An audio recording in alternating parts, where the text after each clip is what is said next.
Jadi kalau kita mulai dari bleaching, itu kan kita masukkan pupuk generatif. Iya, 1 kali. Kemudian sebelum stres air, kita masukkan lagi pupuk generatif 1 kali. Ini yang saya sebut 2 kali.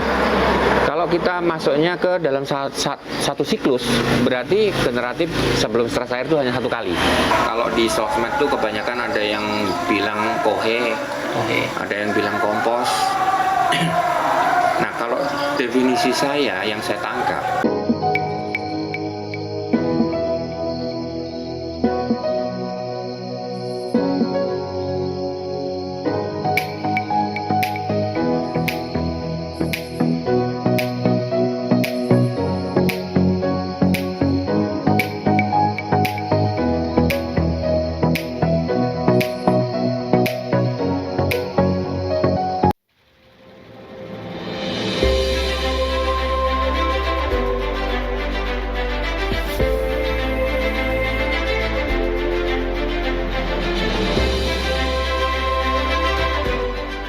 yang saya tanya tuh dari mulai awal tanam Om. Jadi kan yang jadi masalah sama teman-teman itu di saat dia terima bibit.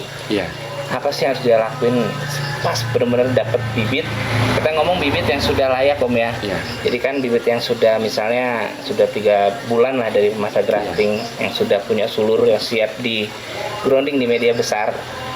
Nanti saat dia terima bibit, apakah ya Om cerita deh kira-kira apa yang dia persiapkan? Kalau dari awal terima bibit sih, yang pasti kita cek dulu kondisi Om ya. Cek kondisi bibit dulu, walaupun kita bilang itu usianya 3 bulan atau 4 bulan, tapi kondisi masing-masing kan nggak sama. Kondisi bisa berbeda. Jadi contohnya nih, misalkan kondisinya layak, artinya perakaran cukup, kemudian tumbuhnya ke atas, hardeningnya cukup. Itu nggak perlu banyak perlakuan sih. Mau langsung grounding di tempat panas juga nggak masalah. Cuman manakala ada kondisi tertentu, misalkan shootnya masih muda, nah ini perlu kita adaptasikan dulu. Artinya perlu aklimatisasi lah ya. Kita sesuaikan dulu dari kondisi tempat pembibitan awal dengan penanaman, kemungkinan ada perbedaan begitu. Nah, bibit yang ideal yang siap tanam Om, misalnya dia diterima mungkin ada layu dan yang lain udah normal nih Om. Nah, ada kriteria khusus nggak kira-kira ini udah siap gitu, kayak misalnya sudah bersulur, sudah 10 daun ke atas misalnya, batang perakaran bagus atau apa kira-kira yang secara sederhana untuk orang tahu bahwa ini sudah siap gitu. Kalau dari pendapat saya pribadi sih, kesiapan bibit itu dilihat dari akar. Ya. Jadi 10 daun lebih ataupun sudah muncul sulur itu tidak menjadi indikator. Kenapa? Karena contoh kalau kita bandingkan antara 2 batang rootstock kecil atau standar dengan rootstock besar. Kalau rootstock besar itu saya jamin tumbuhnya langsung cepat dia naik ke atas, cepat keluar sulur juga, batangnya pun besar. Tapi akar belum tentu. Iya. Kalau bibit itu memang dengan semuanya standar, artinya rootstocknya juga ukuran standar, kemudian pola perawatannya juga standar, ya memang betul tumbuh, bukan dengan akar sedikit tetapi kita doping dengan AB mix. Kalau dengan AB mix memang jauh, pertumbuhannya jauh. Oh, pengaruh AB mix itu ya? Rekomendasi nggak untuk Kalau menurut saya sih bebas saja. Bebas ya? Cuman masalahnya itu nggak kan, penting. iya, artinya gini, si penanam berikutnya ini, konsumen ini siap nggak menerima itu? Artinya gini, kalau memang misalkan asalnya itu dari perawatan AB mix, dengan media kecil saja dia bisa tumbuh panjang, bisa tumbuh besar. Tapi kembali lagi, kita lihat dulu volume akarnya. Nah, kalau volume akar ini sudah cukup, penuaannya juga sudah cukup, saya rasa nggak ada masalah. Yang jadi masalah itu kalau menjadi sesuatu yang instan. Artinya buru-buru jual, misalkan ini pohon masih akar masih sedikit, tapi karena dia dapatnya dari AB mix, pertumbuhannya bagus. Seperti yang tadi aku bilang, mungkin udah panjang sekian, udah sekian banyak daun, udah surur. Nah, tapi kan istilahnya semu. Ibarat bayi itu masih dalam inkubator. Oke. Nanti saya mau nanya sedikit isi dari AB Mix Om, karena saya nggak pergunakan itu karena saya nggak tahu kandungan di dalamnya. Dan saya yakin itu pasti bagus, tapi saya nggak, karena Bagus memang. ya karena saya berusaha untuk pakai apa yang saya aplikasi, saya harus tahu itu ada kandungannya apa. Jadi saya mau pakai mereka pun nggak ada masalah Om. Tapi AB Mix, karena saya makanya nggak tahu nih ada nitrogennya berapa atau apa gitu. Nah lanjut ke ini Om, persiapan media tanam. Bagusnya itu media tanam disediakan dulu atau beli bibit dulu Om? Media tanam siap dulu. Media tanam disiapkan dulu. Kira-kira apa yang harus disiapkan untuk media tanam? Ini kalau saya sih menyarankan selalu begini. Kita carilah bahan-bahan yang mudah didapatkan di lokal. Artinya nggak perlu jauh-jauh beli online hanya untuk media tanam. Banyak kok alternatifnya. Contoh, kalau di sini ini karena lingkungannya ini banyak petani padi, ya kita manfaatkan aja apa yang ada. Kalau misalkan yang dekat dengan tambang pasir, ya kita pakai pasir, kan lebih murah. Pasir. Ya pasir bisa. Misalkan kita dekatnya dengan contohnya hutan pinus misalkan, pakai pine bark itu juga bisa, kulit pinus. Oh, kulit pinus yang dari itunya, dari batangnya. kulit pinus yang hancur itu juga bisa dimanfaatkan. Kalau dekat dengan hutan bambu, carilah tanah sekitar bambu itu, anggaplah kompos bambu. Atau kalau dekatnya dengan sawmill, dengan pengergajian, pakai gergajian kayu juga boleh. Nah, itu kandungan, katanya ada kandungan tanin untuk serbuk kayu. Itu pengaruh nggak ya? dulu, Hah? diendapkan dulu. Oh, diendapkan Ya, dulu. lagi pula kan ini pengergajian itu kan biasa pakai oli ya. Ah. Pada saat dia memotong Iya. itu kan sambil dikocor oli. Nah itu kita bilas dulu. Oh, bilas. Iya. Sama kayak cara kokopit itu. Iya sama. Oh. Kita sih nggak pakai itu ya karena memang lebih repot. Yang gampangnya ya pakai sekam kalau di sini. Oh, sekam. Oh, untuk bahan penggemburnya itu kalau nggak pasir, Ya. serbuk kayu, Iya. ya, terus sekam ya Om ya. Sekam mau dibakar mau mentah juga boleh. Bakar mentah juga boleh. Tapi yang bagusnya apa Om? Bakar atau mentah Om? Sama lah. Masing-masing punya kelebihan kekurangannya. Oh, tapi pakai itu juga nggak ada masalah ya. Yang penting jangan sampai nggak tanam gara-gara nggak punya sekam bakar gitu Wah ya. iya. Kita nggak harus paten harus ini enggak. Jadi banyak alternatif. Nah, Disesuaikan. kalau karbon Om kan saya nggak pernah pakai sekam mentah Om. Iya. Saya pakai sekam bakar karena emang menurut saya ada kandungan karbon. Iya. Terus katanya juga ada silikanya, ada dan yang lainnya lah gitu Om ya. Nah tapi karena karbon dibutuhkan untuk tanaman ya Om ya. Iya, betul. Nah tapi kan sebenarnya tanpa itu pun kita bisa pergunakan Om ya dengan sekam mentah itu Om ya. Bisa. Oke. Nah jadi, untuk bahan organiknya nih Om, komposnya itu wajib menggunakan kotoran atau Kompos bebas. Komposnya bebas. Namanya kompos ini kan material organik yang terurai ya. betul? Dari apapun sebenarnya bisa. Cuman kan kandungan masing-masing kan berbeda. Nggak selalu sama. Wajib pakai kompos. Kalau Kompos dalam arti pupuk kandang juga kategori kompos loh. iya, pupuk kandang ataupun apa itu wajib kan? Kalau saya mengatakan wajib. Wajib ya. Karena gini, kimia kan pasti kita pakai.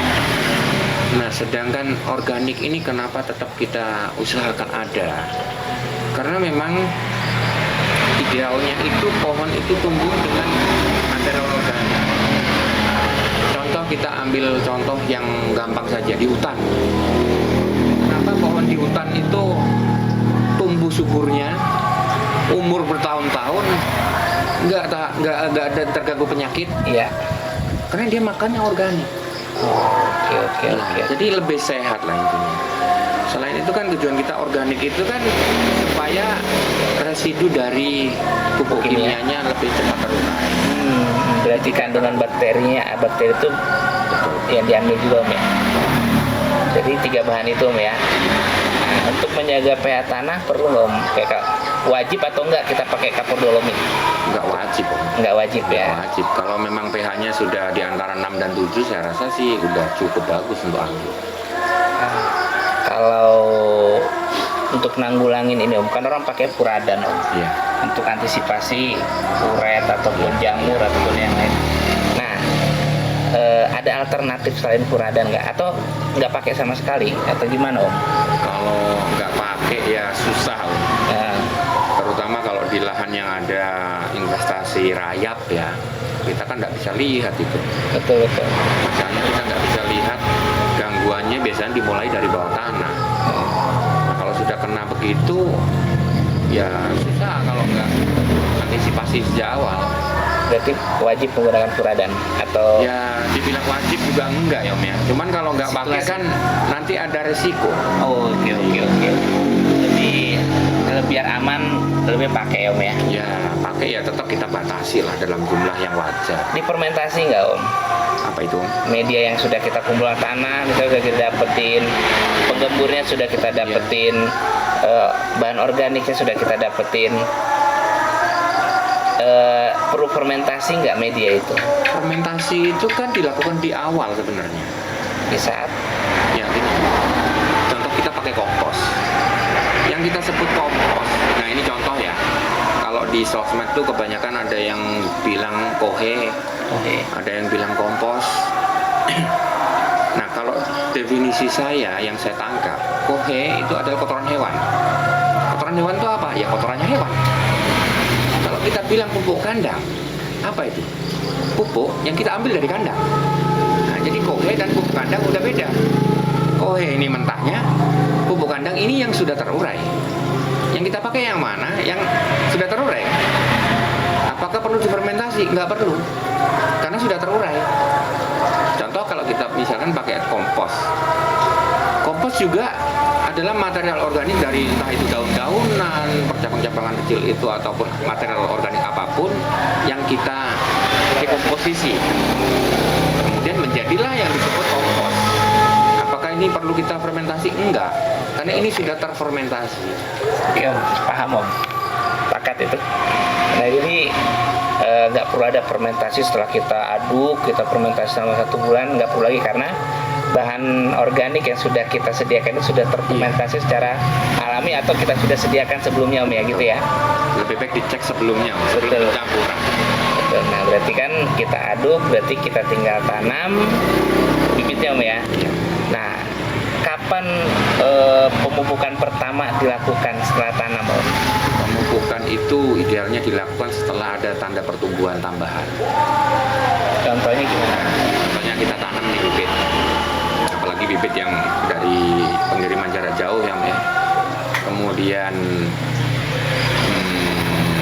apa ininya? Tadi apa pertanyaannya? Ya. Lupa saya. Kapan pemupukan pertama? Oh, pemupukan pertama ya.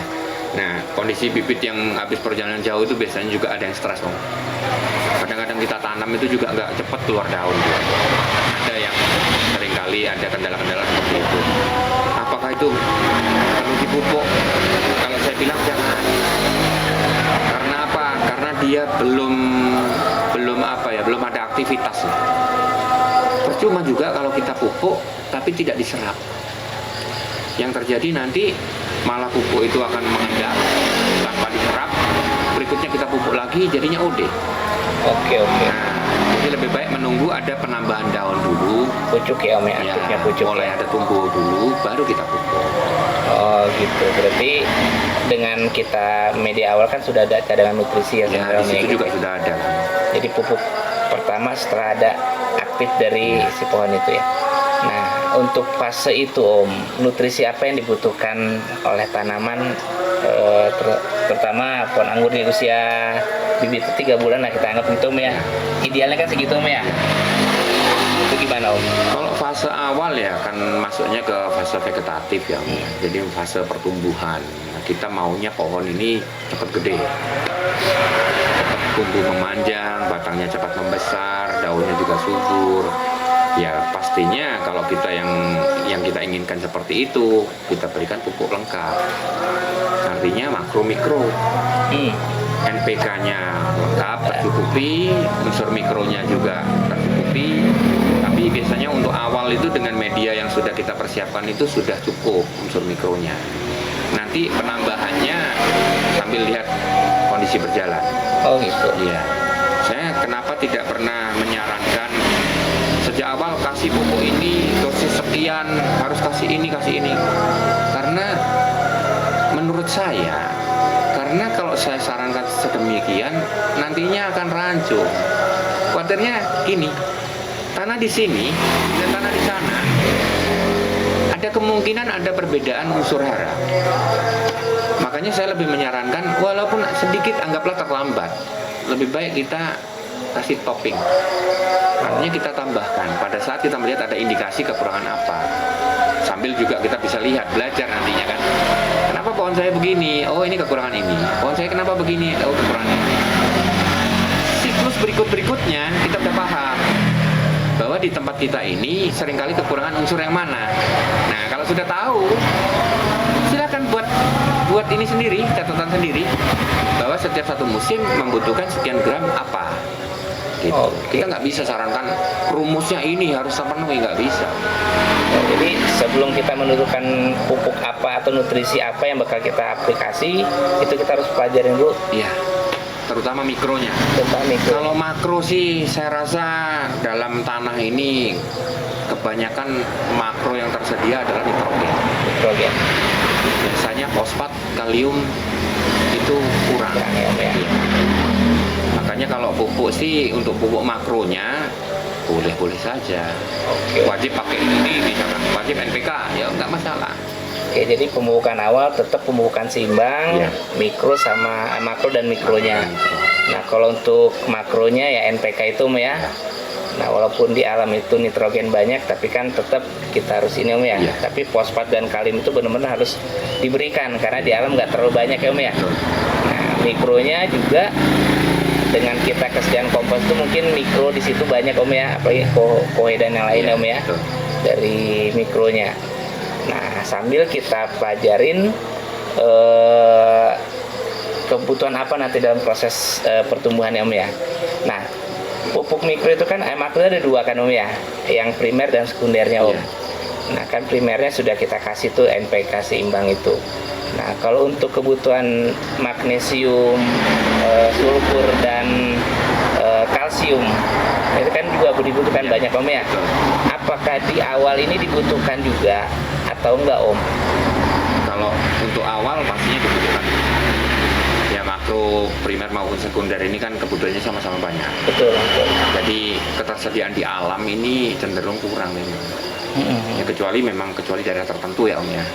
Kayak contohnya pesisir Pantura, itu kebanyakan kita nggak terlalu butuh kalsium. Oh gitu, kenapa Ya karena daerahnya kapur. Kalsium, iya. magnesium Di jarang Pantura ya. dibutuhkan. Ya, Pantura. Kalsium dan magnesium. Kemudian juga daerah apa namanya? Ya tapi pantai lah ini. Lebih pantai ya. Pantai daerah-daerah yang berkarang biasanya itu memang jarang kekurangan unsur kalsium. Oke, berarti magnesium dan kalsium itu ada di kapur ya, ya? Iya. Daerah berkapur ya. Dan itu sekundernya. Nah, untuk kan kita tadi proses berjalannya nih kekurangan apa gitu. Nah, kalau yang sering teman-teman dapetin itu daun itu tidak hijau Ya. tapi dia tidak kering gitu. Nah, apa yang harus ditambah kira-kira Itu agak susah ya ya. Kita harus tahu riwayatnya ya. ya artinya kalau kita lihat realnya masih memungkinkan untuk menebak ya Om ya. Tidak bisa memastikan karena apa ya, indikasi defisiensi itu sebenarnya banyak mirip. Jadi kita hanya bisa misalkan menyarankan coba beri ini. Intinya coba, nggak bisa kita pastikan ini pasti kekurangan ini harus dikasih ini sekian, itu nggak bisa. Jadi lebih baik coba beri ini, minimal foliar lah, semprot dulu. Kalau ada perubahan membaik, berarti kita bisa menyimpulkan bahwa memang ini kekurangan unsur yang kita berikan. Oke. Nah, kita balik ke sekunder lagi nih Om. Ya. Magnesium dan kalsium saya lihat di label di karungnya Kapodolom itu kan ada dua kandungan itu Om. Nah, itu sudah kalau kita pakai itu sudah memenuhi kebutuhan magnesium dan kalsium nggak Om di fase vegetatif atau fase pohon masih usia di bawah 1 bulan atau Mestinya bisa ya. bisa ya Om ya? Mestinya bisa. Ya tergantung seberapa banyak kadarnya kan yang dibutuhkan. Jadi ya kembali lagi ke dosis aplikasi. Oke, berarti komplit ya. Jadi fase vegetatif itu dari mikro, primer, sekunder sampai mikronya. Nah, kapan usia pohon dikasih dosis lebih, Om? Lebih dalam arti bagaimana? Jadi kayak usia bibit itu kan pasti dosisnya akan berbeda ya, mesti ya? Iya. Atau sama sampai vegetatif itu segitulah dosisnya atau gimana, Om? Mengikuti umur, Om. Artinya bukan umur ya. Artinya kalau kita bicara standarnya, umurnya bertambah, pasti besarnya bertambah. Betul, betul. Tapi kita jangan bilang umur lah. Kita bilang ukuran. Ukuran pohon ya, Om ya. Jadi ukuran pohon itu semakin membesar, kebutuhannya pasti lebih banyak. Ya, menyesuaikan itu. Oke, berarti nanti usia misalnya udah 3 bulan itu pasti dosisnya ditambah. Nah, fase vegetatif itu, Om ya. Nah, kapan kita bisa mengetahui dia itu sudah saatnya untuk generatif, Om? Ya, yang pasti gini, sejak awal tanam kan kita sudah punya set plan. Jadi misalkan pohon ini mau dibentuk dengan pola apa, kemudian percabangannya mengarah kemana-mana. Nah, dari situ berarti si pohon ini akan memiliki batang primer, memiliki batang sekunder dan tersier. Pada saat tersier ini sudah mulai bleaching, nggak ada perubahan warna, jadi dari hijau berubah menjadi kemerahan, kemudian dari merah mulai memudar menjadi keputihan, kuning-kuningan gitu. Ini ilmu banget, Om. Kalau nggak kedengaran rugi nih, Om. Hingga saya jepitin sini, Om ya. Jepit aja, Om, di mana, Om? Hingga jadi Hah? coklat berkayu. Hah? Nah, jadi proses bleaching itu adalah, kenapa disebut bleaching? Nah, ya? bleaching dulu nih, Om. Kita nggak tahu istilah bleaching. Nah, bleaching itu ibu-ibu banyak yang tahu. Buat rambut saya tahu, Om. Nah, ibu-ibu pakai itu kan. Bleaching itu pemutih, Om. Oh iya. Ya. Jadi kenapa disebut bleaching? Karena memang batang ini perubahannya menjadi putih. Walaupun nggak putih bener ya. Alami ya. Iya. Jadi dia dari perubahan warna cabang, perubahan warna batang itu kan dimulai dari pertama dia hijau. Ada juga yang kemerahan memang sejak awal. Dari hijau itu kemudian berubah agak memerah, kemudian mulai merahnya pudar menjadi kekuningan. Nah, ini yang disebut bleaching, perubahan warna batang. Pada saat itu kita sudah mulai masukkan pupuk generatif. Oh. Gitu. Kenapa pada saat itu kita masukkan pupuk generatif? Karena pupuk untuk anggur ini, kalau dalam kita bicara siklus ya, Om ya, pupuk yang kita berikan, pupuk generatif ini terutama, pupuk generatif yang kita berikan di musim ini akan dipakai untuk pembuahan musim depan. Gitu, Om. Jadi nggak sama dengan pohon-pohon tropis ya. Pohon tropis kan kita pupuk sekarang untuk berbuah yang ke depan ini. Nah, tapi kalau anggur enggak. Jadi kalau misalkan terjadi kesalahan pola pemupukan, kita perbaikinya butuh 2 musim. 1 musim untuk memperbaiki, 1 musim untuk percepatan pembuahan. Gitu. Sebelum sampai generatif, kan kita ada fase dia tuh jadi untuk kita fase generatif percabangan harus dipenuhi secara sempurna ya, dari primer, sekunder dan tersiernya. Nah, terus untuk di saat dia proses bleaching itu baru kita bisa aplikasi pupuk generatif. Nah, kalau misalnya usia pohon itu kan biasanya umur 4 bulan 5 bulan itu sudah berkayu, Om, tersiernya. Nah, sedangkan ada nutrisi yang kita kasih itu untuk tahun berikutnya ya, Om, yang Om ini ya. Nah, sedangkan kita belum mau membuahkan di tahun ini misalnya gitu, masih 5 bulan gitu. Apa pupuk generatif itu kita kasih sampai fase pembuahan saat kita membuahkan, atau ada perhentian lagi, atau kita tetap vegetatif? Enggak, saya belum klik dengan pertanyaan Om Robi barusan. Otomatis kalau pohon kita tanam usia 4-5 bulan itu primernya pasti berkayu. Iya, betul. Karena memang usia pematangan shoot itu namanya ya. Pematangan shoot itu antara 3-5 bulan tergantung variety juga. Jadi otomatis cabang utamanya atau primernya ini yang berkayu. Sedangkan yang kita maksud dengan fase generatif itu bukan di primernya, tapi di tersier. Ya, jadi shoot untuk pembuahan yang akan kita pruning itu yang akan kita lihat. Jadi primernya berkayu wajar, sekundernya berkayu wajar, tapi itu belum masuk fase generatif. Fase generatifnya dimulai ketika tersiernya bleaching. Oke. Nah, Berarti yang Om maksud itu kita pembentukan percabangan tidak menggunakan tersier tunas air Om ya? Betul. Ya kita ngomong masalah pakai tunas bat, karena menurut Om itu nggak rekomen ya Om ya? Bukan Om, saya nggak pernah mengatakan menggunakan tunas bat atau tunas air yang rekomen. Jadi manapun boleh. Boleh. Cuman kan masing-masing selalu ada unsur plus minus. Iya. Nah itu silakan mau dipilih yang mana. Tapi kalau Om pribadi, Om Saya pakai dua-duanya. Oke. Iya. Berarti kita bisa bahas dua-duanya nih, seru nih. Silakan.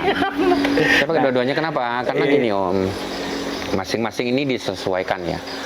Contoh kalau kita mau buat sekunder itu panjangnya 3 meter. Kita mau dari bat semua. Satu kali pruning nggak selesai. Betul.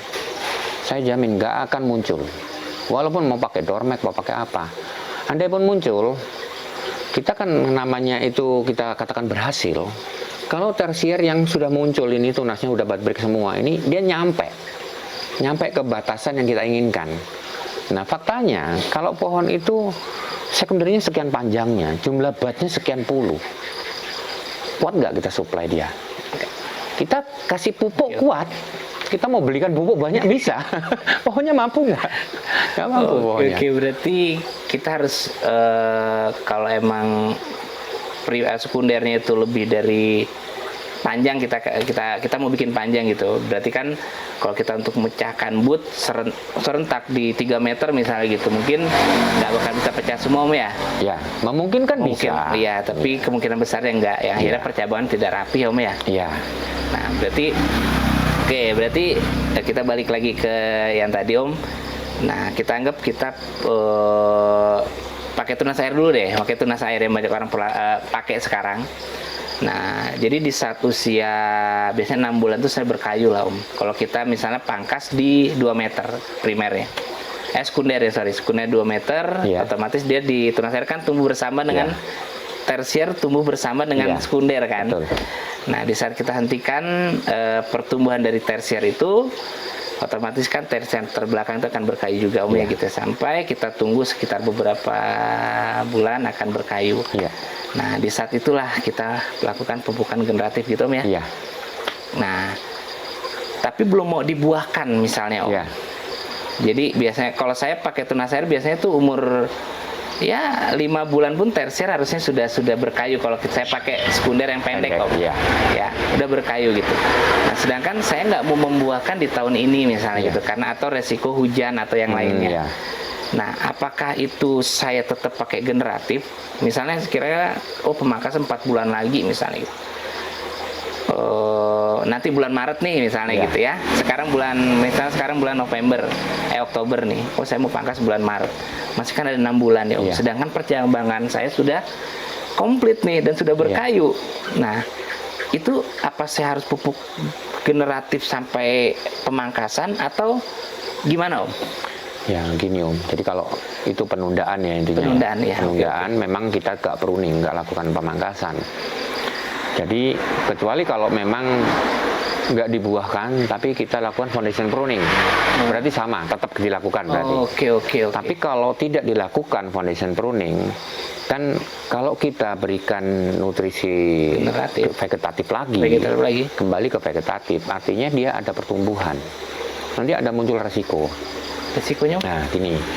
Resikonya, kalau si pohon ini misalkan yang tumbuhnya di ujung, artinya di ujung shoot tetap dia tumbuh bud break, tidak masalah, artinya tidak merusak bud yang di awal-awal. Karena kan misalkan kita tanam satu variety yang berbuahnya itu misalkan di short atau di medium. Nah kalau ini pecah duluan, kalau kita kasih nitrogen bisa pecah loh Om. Oh gitu? Bisa. Makanya penggunaan nitrogen ini untuk anggur memang perlu hati-hati. Jadi harus disesuaikan. Tadi kan kita masa penggunaan Om. Saya agak melenceng tadi, melebar sorry nih. Nah, jadi kita anggap ini udah komplit, udah kita pupuk generatif. Udah percabangan sudah komplit dan sudah berkayu. Sudah layak untuk dikasih pupuk generatif. Nah, pupuk generatif apa awal yang harus kita kasih Om? Pupuk generatifnya itu ya tetap ini fosfat dan kalium. Oh, berarti kita kurangkan nitrogennya Om ya? Nitrogennya kalau saya sendiri nitrogen itu sejak bleaching sudah nggak diberikan. Oke. Berarti sudah kita pakai kandungan fosfat dan kaliumnya. Itu Untuk mikronya Om, apa dipenuhin nggak Om? Mikro untuk mulai stres air nggak dipakai. Mikro sudah nggak Nggak dipakai. dipakai. Nah, kalau untuk organik Om, kan Iya. kita ada suka tambahan organik Iya. kayak misalnya topping kohe dan yang Iya. lainnya, kan itu pasti ada kandungan mikronya kan. Itu pengaruh nggak? Atau nggak perlu kita aplikasi kohe kambing, udah nggak perlu lagi di fase generatif? Fase generatif, nah, kita samakan persepsi dulu. Boleh, oke. Fase generatif kan tadi saya sampaikan bahwa kita mulai dari proses bleaching. Proses bleaching ini sudah mendekat, kalau misalkan dia kondisi berbuah, buah ini sudah mengarah ke horizon. Sudah mulai ada perubahan warna kan, atau untuk varian yang early dia akan cepat, sebentar lagi matang.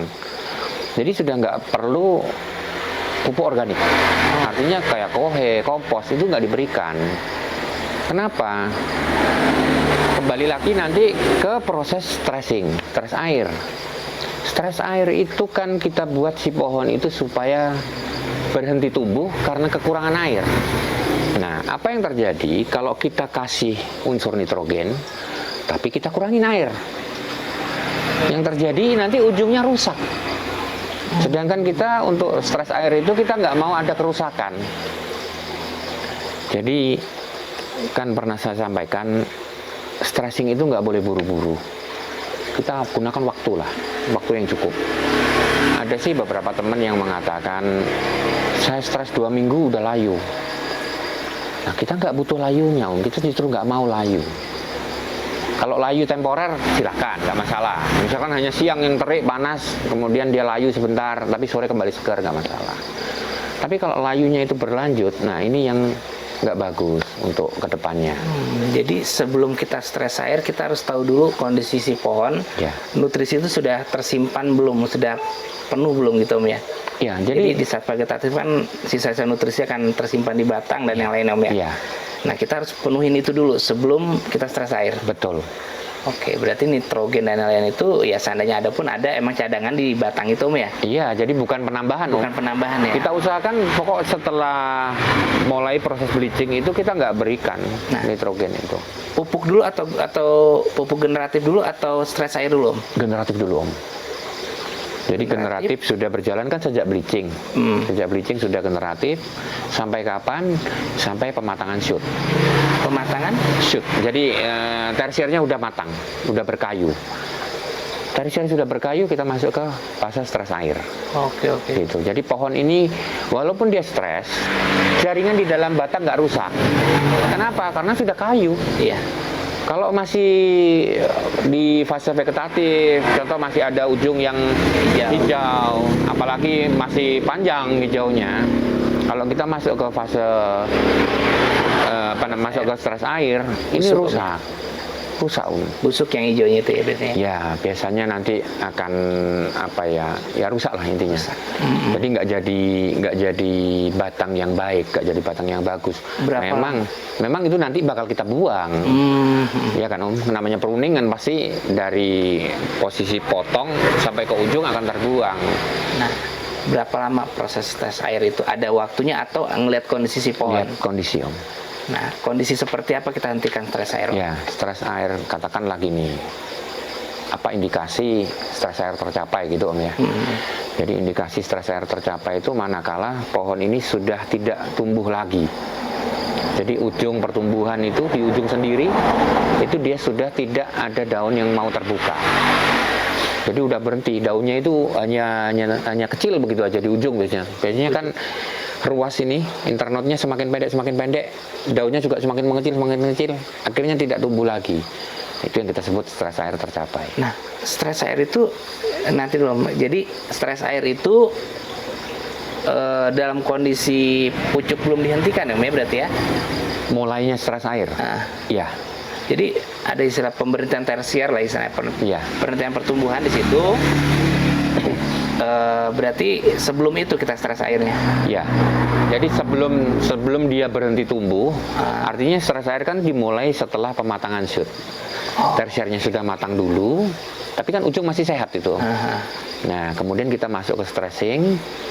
Sampai kapan? Sampai yang sehat tadi ini, sampai dia berhenti. Nah, ini waktunya lama. Paling cepat sih kalau menurut saya sih 1 bulan. 1 bulan. Paling cepat. Tergantung kondisi juga.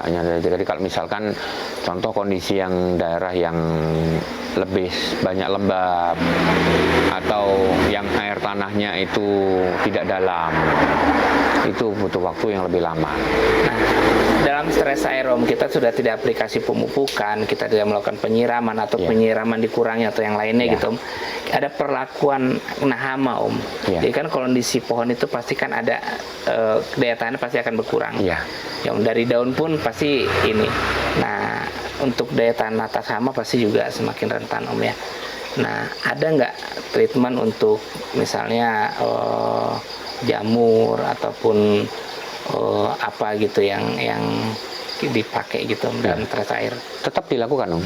Jadi untuk pestisida itu tetap berjalan sampai pruning. Oke. Ya, tujuan kita ya tetap menjaga walaupun pohon ini kita lakukan stres air, juga daun-daunnya sudah tidak kita manfaatkan lagi untuk fotosintesis. Tapi kan kita nggak mau sampai nanti pohon ini kesehatannya menurun karena penyakit tadi kan, entah itu jamur, entah itu hama. Kita usahakan pohonnya tetap sehat. Artinya bebas dari hama, bebas dari jamur. Kalau memungkinkan ya kita upayakan semaksimal mungkin lah. Oke, berarti balik lagi setelah pemupukan generatif baru kita stres air. Nah, stres air itu ngeliat kondisi Om ya, kondisi kapan kita berhenti untuk stres air.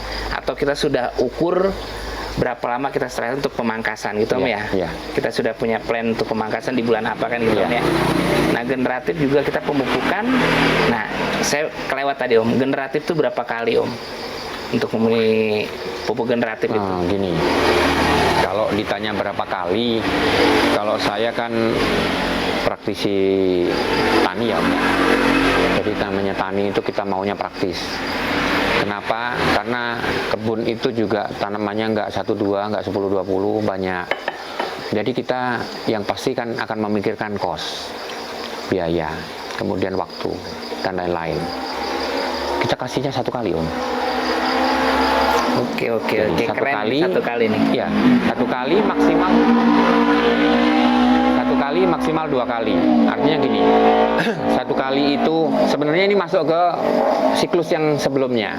Jadi kalau kita mulai dari bleaching, itu kan kita masukkan pupuk generatif. Iya, 1 kali. Kemudian sebelum stres air, kita masukkan lagi pupuk generatif 1 kali. Ini yang saya sebut 2 kali. Kalau kita masuknya ke dalam satu siklus, berarti generatif sebelum stres air itu hanya 1 kali. Sebelum stres air 1 kali. 1 kali saja. Jadi pas bleaching sekali. Terus pas sebelum stres air sekali itu berapa dari pemupukan sebelum pemangkasan? Sebelum stres air itu berapa minggu Om? Sampai ke atau bisa langsung di stres. Oh iya, sorry stres air ya, jadi langsung tetap siram atau tetap harus siram Om, karena gini, pupuk tanpa siram kan tidak diserap. Jadi kita pupuk 1 kali, siram sampai jenuh istilahnya, ya penyiraman biasa sih normal. Penyiraman normal artinya apa? Pupuk itu supaya terlarut masuk ke perakaran supaya diserap, baru kemudian kita masuk ke stres air. Ya, kalau penyiraman normal sih 2-3 kali penyiraman itu sudah cukup menurut saya. Berarti durasi 1 minggu lah ya? Ya, katakan 1 minggu. 1 minggu. Iya. Oke, berarti, berarti kita lanjut ke ini. Setelah stres air berakhir Om, kapan kita mulai pangkas? Pangkas itu setelah stres air kan kita lakukan pemupukan. Oh, pemupukan lagi? Iya. Pemupukan lagi kembali ke pemupukan vegetatif. Oh, vegetatif? Iya. Oke. Kenapa vegetatif? Ya karena memang namanya sebuah pertumbuhan awal itu adalah vegetatif. Gitu. Beban generatifnya masih rendah. Dengan vegetatif itu nanti kita akan mendongkrak bud break. Bud breaknya akan semakin baik. Dengan bud break yang baik, bunga yang muncul pun lebih bagus. Gitu. Setelah dipupuk, stres air udah tercapai ya, dipupuk, kemudian pengairan jenuh kurang lebih 7 harian, tergantung. Jenuh itu 7 hari berturut-turut? Ya, artinya gini, nggak mungkin kan 1 hari kita siram udah jenuh, kecuali dalam planter bag. Oke. Ya, artinya kita manfaatkan waktu 7 hari itu dengan penyiraman yang pelan-pelan supaya dia meresap. Ya, kita filling sih pakai filling. Artinya sesuaikan juga dengan kondisi tanahnya kan. Kalau misalkan tanahnya ini super porus, untuk mencapai jenuh itu 1 hari bisa. Contoh tanah berpasir, siram aja banyak-banyak. Banyak-banyak siram sampai dia basah semua, saya rasa itu akan meresap sampai ke ujung akar. Tapi masalahnya nggak semua tanah seperti itu. Ada juga tanah yang kandungan tanah liatnya cukup banyak. Nah ini kita nggak bisa, kita kasih air jenuh hanya dalam waktu 1-2 hari udah masuk ke seluruh ujung akar. Bisa dibilang nggak cukup waktunya kalau hanya segitu. Makanya kita usahakan waktu yang cukup panjang. Contohnya misalkan 7 hari. Pengairannya pelan-pelan. Jadi kita nggak membuat pengairan itu banyak meluber kemana-mana. Tapi diusahakan di satu area di bawah inilah, di bawah pohonnya. Tentukan di mana atau beberapa titik. Kita beli ke CPPU. Jadi aplikasinya mulanya dari Pada fase brokoli awal. brokoli awal. Jadi itu pakai berapa ppm, Om? 1 ppm, recommended 1 ppm, atau ada juga varietas tertentu yang bisa sampai 5 ppm. Selebihnya mungkin saya nggak tahu. Jadi mungkin ada yang pakai lebih dari 5 ppm, cuman kalau saya pribadi 1 ppm. 1 ppm. Jadi ada beberapa varietas yang mungkin bisa lebih dari itu, Om, ya. Nah, tadi CPPU itu adalah salah satu bagian dari hormon sitokinin, Om, ya. Iya. Nah, fungsi dari hormon sitokinin untuk buah itu apa tuh? Atau fungsi dari CPPU itu untuk apa tuh, Om? Ya, jadi sitokinin, ya ngulang yang tadi, Om, ya. Ya, kita ngulang yang tadi. Jadi sitokinin dengan gibberellin ini ada persamaan, ada perbedaan, walaupun memang dari unsur yang berbeda, unsur hormon yang beda. Jadi sitokinin dan gibberellin ini persamaannya adalah sama-sama pembelahan sel. Oh, sama-sama pembelahan Ya, sel. sama-sama pembelahan sel. Jadi tujuannya adalah untuk pembesaran. Artinya kalau dia diberikan pada fase bunga anggur ini, dia akan melakukan pembelahan yang lebih bagus, lebih baik. Juga dari sisi sitokininnya ini akan mempertahankan sel itu lebih lama kesegarannya. Oh, oke. Gitu. Nah, sedangkan untuk gibberellin sendiri ini lebih mengarah kepada pembesaran, pemanjangan, kemudian sama untuk meredam generatif. Artinya bijinya dikecilkan. Itu bukan dilakukan oleh sitokininnya, tapi oleh gibberellin. Nah, jadi di saat awal sprout kita spray dengan CPPU, itu dengan 1 ppm atau lebih 5 lah ya paling banyak. Itu kita semprot. 3 hari setelahnya baru kita pakai GA3. Iya.